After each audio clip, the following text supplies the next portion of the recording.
நன்றி நன்றி. நம்ம சப்ஸ்கிரைபர் அனைவருக்கும் நன்றி. எல்எஸ்ஆர் விலாக்ஸ் வந்து 1ஆம் ஆண்டு முடிச்சிட்டு 2ஆம் ஆண்டில் அடியெடுத்து வைக்கிறது. உங்களுடைய ஆதரவுக்கு ரொம்ப நன்றிங்க. வாங்க நம்ம ஆன்மீக சுற்றுலா பயணம் எங்கே போனோம், என்னென்னலாம் சுற்றி பார்த்தோன்னு பார்க்கலாங்களா? வணக்கம்ப்பா. எல்லோரும் எப்படி இருக்கீங்க? நல்லா இருக்கீங்கன்னு நம்புவோம். நம்மளும் நல்லா இருக்கோம். இந்த வீடியோவில் தேனி மாவட்டத்தில் உள்ள சுற்றுலாத்தலங்களையும் ஆன்மீக தரிசனத்தையும் தான் உங்களோட பகிர்ந்து கொள்ள போகிறேன். வாங்க எங்களோட நீங்களும் பயணம் செஞ்சு நாங்கள் என்னென்னலாம் பார்த்தோம், எப்படி ஜாலியாக என்ஜாய் பண்ணோங்கிறத நீங்களும் பாருங்கள். வீடியோ பார்த்துட்டு பிடிச்சிருந்துச்சுன்னா லைக் பண்ணி ஷேர் பண்ணுங்கள். மறந்துடாமல் எல்எஸ்ஆர் விலாக்ஸை சப்ஸ்கிரைப் பண்ணி தொடர்ந்து ஆதரவு கொடுங்க. உங்களுடைய ஆதரவுனால் 2ஆம் ஆண்டில் எல்எஸ்ஆர் விலாக்ஸ் வந்து அடி எடுத்து வைக்கிது. நன்றி நன்றி. வாங்கப்பா போகலாங்களா பயணம்? இனிதே தொடங்கிருச்சு. இரவு 11 மணிக்கு நம்ம திருச்சியிலேருந்து கிளம்புனோம். இவங்க தான் வந்து ஒருங்கிணைப்பாளர். நம்மளை டூருக்கு கூட்டிகிட்டு போகிறவங்க. நம்ம மக்கள் எல்லாம் பாய் சொல்கிறாங்க, எல்லாத்தையும் வரவேற்கிறாங்க. 2 பிள்ளைங்க மட்டும்தான் வந்தாங்க. நாங்கள் ஒர்க்கிங் டேயில் போனதுனால நபர்கள் வந்து கம்மி. பிள்ளைங்க காலேஜ் போகிற பிள்ளைங்க கிளம்பிட்டாங்க, வேலைக்கு போகிறவங்க போயிட்டாங்க. அதனால் நாங்கள் வீட்டில் இருக்கிறவங்களாக தான் கிளம்பியிருக்கோம். எல்லோரும் பெரியவங்க கோயிலுங்களுக்கு போகணும் அப்படிங்கிறதுனால நாங்கள் பயணத்தை தொடங்கினோம். சின்ன வேனில் தான்ப்பா போனோம். 15 பேர் தான். இது சின்ன வேனுங்கிறதுனால ஆடல் பாடல் இல்லாமல் நம்ம பயணம் தொடர்ந்து போயிட்டுருக்கு. டூர் பேக்கேஜ் செலவுன்னு பார்த்திங்கன்னா ஒவ்வொரு நபருக்கும் 1300 வரும். வேன் வாடகை வந்து 500 1000. சாப்பாட்டு செலவு இதர செலவு ஒரு 300 வரும். நாங்கள் மாதம் போகிறதுனால ஒரே டிரைவர் தம்பி தான் அழைச்சிட்டு போவாங்க. அதனால் எங்களுக்கு செலவு கம்மியாக தான் இருக்கும், அதிகப்படியான செலவு வராது. நம்ம ரொம்ப தூரம் போகிறதுனால இடையில கொஞ்சம் ரெஸ்ட் எடுக்கணும் அப்படிங்கிறதுனால ஒரு பேக்கரியில் வந்து நிறுத்திட்டு எல்லாம் டீ சாப்பிட்டோம். எல்லாம் எவ்வளோ ஃப்ரீயாக உட்காந்துருக்காங்க பாருங்களேன். ஜாலியாக பேசிக்கிட்டு சந்தோஷமாக கதை சொல்லிக்கிட்டு. பெரியவங்களாம் டீ பிஸ்கட் சாப்பிட்டாங்க. சின்ன பிள்ளைங்க 2 ஸ்நாக்ஸ் எடுத்துக்கிட்டாங்க. பேக்கரியை சுற்றி காமிக்கிறேன் பாருங்கள். இது வந்து நமக்கான ஒரு நாள். எல்லாத்துக்கும் பிரச்சனைகள் இருக்கும், வீட்டு வேலைகள் ஜாஸ்திங்கிறதுனால நாங்கள் வீட்டில் இருக்கவங்கள்ட்ட கேட்டு ஒரு நாள் மாதம் ஒரு நாள் கிளம்பிடுவோம். கோயில்களுக்கு தான் போவோம். பிள்ளைங்க வர்றதுனால அங்கே இருக்கிற இடங்களையும் நாங்கள் சுற்றி பார்த்துட்டு வருவோம். இது நம்ம டிரைவர் தம்பி. இதுதான் நாங்கள் வந்து வேனு. கிளம்பிட்டோம். எல்லோரும் வந்துட்டு பார்த்துக்குவோம், நம்மளோட வந்தவங்கலாம் வந்துட்டாங்களா அப்படின்ட்டுன்னு ஒரு தடவை செக்கிங் நடக்கும். நம்ம போன நேரம் வந்து அன்டைம்ங்கிறதுனால 3:30க்கு வந்து கும்பக்கரை அருவியை போய் அடைஞ்சோம். அங்கே வந்து நைட்டில் வந்து விடமாட்டேன்ட்டாங்க. அதனால் அங்கேயே தங்கிட்டோம். சரியான இருட்டு.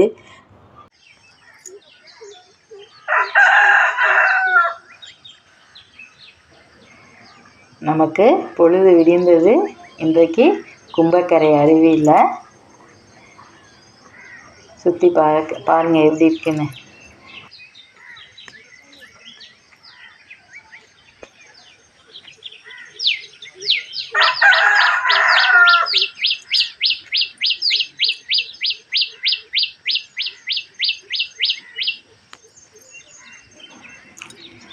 முதல் ஏமாற்றம், கும்பக்கரை அருவியில் நீர்வரத்து இல்லை, உள்ளே அலோவ் பண்ணல. அது அந்த அண்ணன் என்ன சொல்கிறாங்கன்னு கேட்போங்களா? வாங்க. ஆனால் நீங்கள் மட்டும் கடை திறந்து வச்சுருக்கீங்க. ஆமாம், ஏதாவது 2 வரைக்கும் வரேன் சொல்லி ஏதாவது வாங்க. 4 மாதம் ஆச்சு அழைச்சி தண்ணி இல்லை, சூப்பராக தண்ணி இல்லை. அதாச்சும் அழைச்சிக்காங்க. நீங்கள் ஏதாவது வேறு பக்கம் ஏதாவது குடிக்க போய் வரணும், போய்க்கு வாங்க. குடிக்க கூட தண்ணி இல்லை.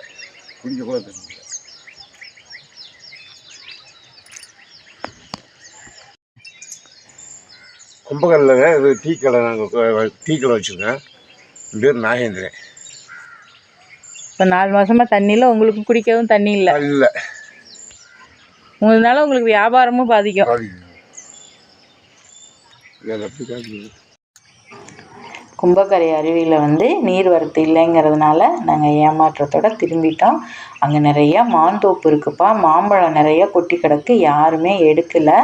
அங்கே இருக்கவங்க சொல்லி இந்த தோட்டத்தில் வந்து மோட்ரு போட்டு தான்ப்பா குளித்தோம். ஒவ்வொருத்தவங்க குளிக்கிறதுக்கும் 40 ரூபா சார்ஜஸ் வாங்குகிறாங்க. எப்படி தண்ணி ஊற்றுது பாருங்கள்.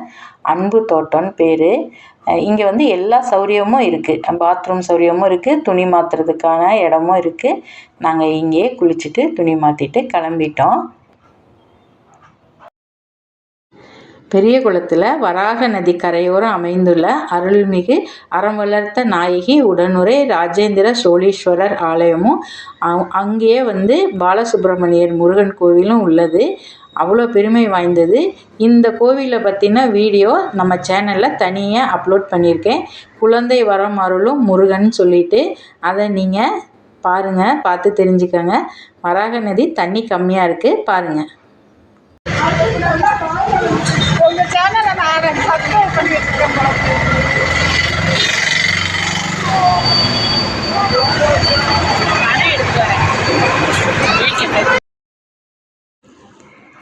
காலை உணவை இங்கேயே முடிச்சிடலான்னு சொல்லிட்டு எல்லோரும் ஒரு ஹோட்டலுக்கு சாப்பிட்றதுக்காக வந்தோம். அவங்கவுங்களுக்கு பிடிச்சதை ஆர்டர் பண்ணி சாப்பிட்டுட்டு கிளம்பிட்டோம்.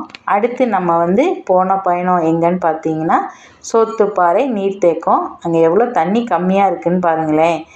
இது தண்ணி நிறைஞ்சி இருந்துச்சுன்னா இந்த இடம் பார்க்க அவ்வளோ அழகாக இருக்குங்களாம். எங்களுக்கு அதுக்கான கொடுப்பினை இல்லை. அந்த வியூ பாயிண்ட்டையும் எங்களால் வந்து வீடியோ எடுக்க முடியல. கேட்டு சாத்தி இருந்ததுனால எங்களால் உள்ளே போய் பார்க்க முடியல.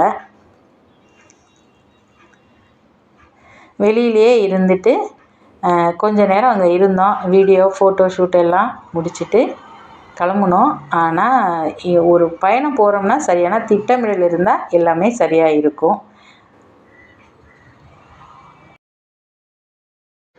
எங்களுக்கு தகவல் சொன்னவங்க நல்லா தண்ணி இருக்குது, நீர்வரத்துலாம் நல்லா தான் இருக்குது, நீங்கள் பயணம் ஆகலான்னு சொன்னதுனால கிளம்புனோம். ஆனால் பார்த்திங்கன்னா எந்த நீர்வீழ்ச்சிலையும் தண்ணி இல்லை, நீர்த்தேக்கத்துலேயும் தண்ணி இல்லை.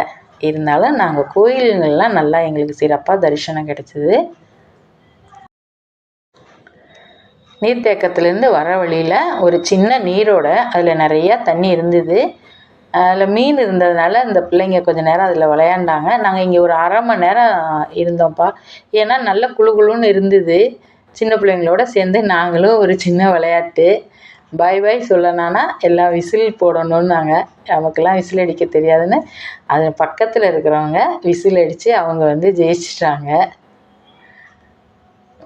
எங்களுக்குள்ள ஒரு விளையாட்டு ஜாலி.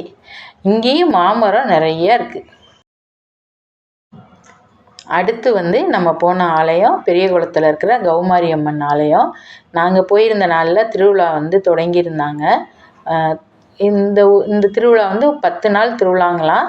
நாங்கள் 3ஆம் நாள் போயிருந்தோம். இந்த கம்பத்துக்கு எல்லோரும் வந்து மஞ்சள் நீர் ஊற்றுனாங்க. எங்களுக்கும் அதுக்கான ஒரு வாய்ப்பு கிடைச்சிது அம்மன் அருளால். இந்த செம்பு எல்லாம் உள்ளே கோயிலே கொடுக்குறாங்க. நாங்கள் மஞ்சள் குங்குமம் வாங்கி உள்ள பைப்பில் தண்ணி பிடிச்சிட்டு சாமியை வலம் வந்துட்டு அம்மனை சுற்றி வந்துட்டு இங்கே வந்து கம்பத்தில் வந்து ஊற்றினோம். எங்களுக்கு ஒரு வாய்ப்பு தாய் கொடுத்துருந்தாங்க. அது எங்களுக்கு ஒரு ரொம்ப சந்தோஷமாக இருந்துச்சு. ஏன்னா திருச்சியில் இருக்கிறவங்களுக்கு பெரிய குளத்தில் இப்படி ஒரு வாய்ப்பு கிடைக்குதுன்னா அம்மனுடைய அருளால் தான். இந்த திருவிழா வந்து அவ்வளோ விமர்சனையாக நடக்குங்களாம். 10 நாளும் வந்துட்டு மண்டகப்படி நடக்கும். ஒவ்வொரு நாள் ஒவ்வொருத்தவங்க செய்வாங்களாம். நாங்கள் போயிருந்தப்போ நடந்தது, அதையும் பார்த்தோம். ஆனால் வீடியோ எடுக்கலை, கருவறையெல்லாம் எடுக்கலை. அம்மன் வந்து உள்ளே இருந்தாங்க. பார்க்க அவ்வளோ அழகாக இருந்தாங்க. உப்பு மிளகு போடணும்னா பக்கத்தில் ஒரு காளி கோயில் இருக்குது, அங்கே தான் போடணும்னு சொன்னாங்க. நாங்கள் இருந்து சாமி கும்பிட்டுட்டு கிளம்பிட்டோம். அடுத்து போன ஆலயம் குச்சனூர் சனீஸ்வர பகவான் சுயம்புவாக இருக்காங்க. 1 மணி வரைக்கும் நட திறந்துருக்கும் அப்படின்னு சொன்னதுனால நாங்கள் கொஞ்சம் வேகமாக தான் போனோம். ஆனால் நாங்கள் போய் சேர்ந்த நேரம் வந்து மணி 1:10. அதனால் நட சாத்திட்டாங்க. அப்புறம் அங்கேயே வந்து ஒரு மெஸ்ஸில் மத்தியானம் சாப்பிட்டுட்டு இது வந்து பெரியார் ஆறு. இதில் நல்லா தண்ணி வருதுன்னு சொன்னதுனால நாங்கள் இங்கே வந்துட்டோம் குளிக்கிறதுக்கு. நாங்கள் போனதுலே இந்த ஒரு ஆற்றுல தான்ப்பா தண்ணி வந்துட்டு இருந்தது. நீர்வீழ்ச்சி எப்படி இருக்குது பாருங்கள். ஒரு 2 மணி நேரம் இங்கே இருந்தோம். ஆனால் இங்கே வந்து 365 நாளுமே தண்ணி வரும்னு சொன்னாங்க. இந்த ஊரை சுற்றி உள்ளவங்க, தேனி பக்கம் இருக்கிறவங்க நம்ம வீடியோ பார்த்தீங்கன்னா கமெண்டில் சொல்லுங்கள். தண்ணி அவ்வளோ அருமையாக இருந்துச்சு குளிக்கிறதுக்கு.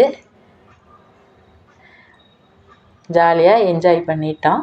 சூப்பராக இருக்குது குளிக்கிறதுக்கு. ஏன்னா எங்களுக்கு இந்த ஒரு வாய்ப்பு தான் கிடச்சிச்சு. பக்கத்தில் இருக்க சுருளி அருவியில் கூட நீர் வரத்து இல்லைன்னு எல்லோரும் இங்கே தான் வந்தாங்க. 4:30 மணிக்கு வந்து நட திறந்தது.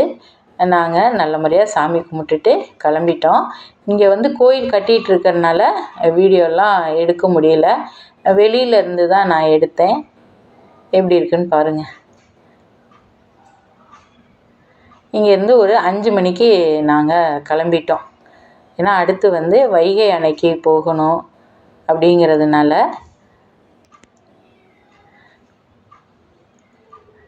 வைகை அணை வந்து எப்படி இருக்குன்னு பாருங்கள். அடுத்தும் ஒரு ஏமாற்றம் தான்.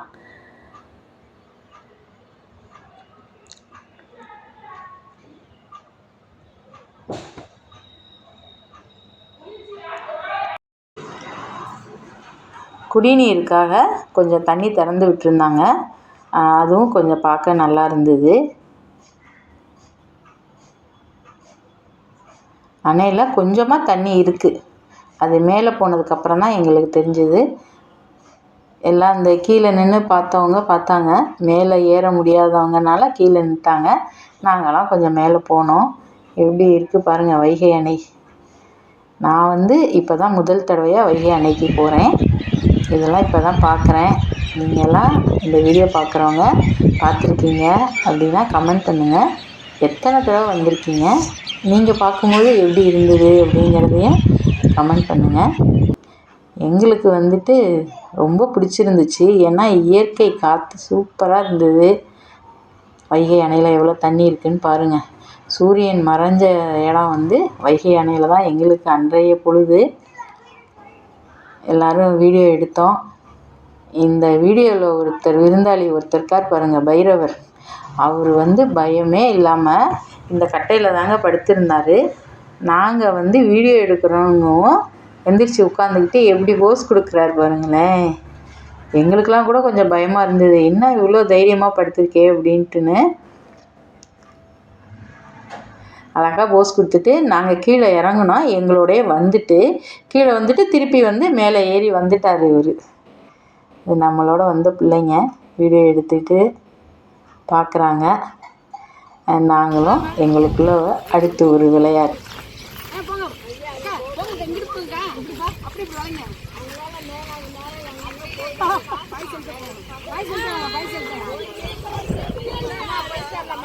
இந்த பயண வீடியோ உங்களுக்கு பிடிச்சிருந்துச்சுன்னா லைக் பண்ணி ஷேர் பண்ணுங்கள். LSR விலாக்ஸை சப்ஸ்கிரைப் பண்ணி தொடர்ந்து ஆதரவு கொடுங்க. சப்ஸ்கிரைபர் அனைவருக்கும் மீண்டும் ஒரு முறை நன்றி சொல்லிக்கிறேன். இது திண்டுக்கல் கோட்டை மாரியம்மன் கோவில்ப்பா. அங்கேயும் கோயில் கட்டிகிட்டு இருக்கிறனால என்னால் வீடியோ எடுக்க முடியல. நட சாத்துற நேரம் அப்படிங்கிறனால கொஞ்சம் தான் வீடியோ எடுக்க முடிஞ்சிச்சு. வாழ்த்துக்கள். நன்றி.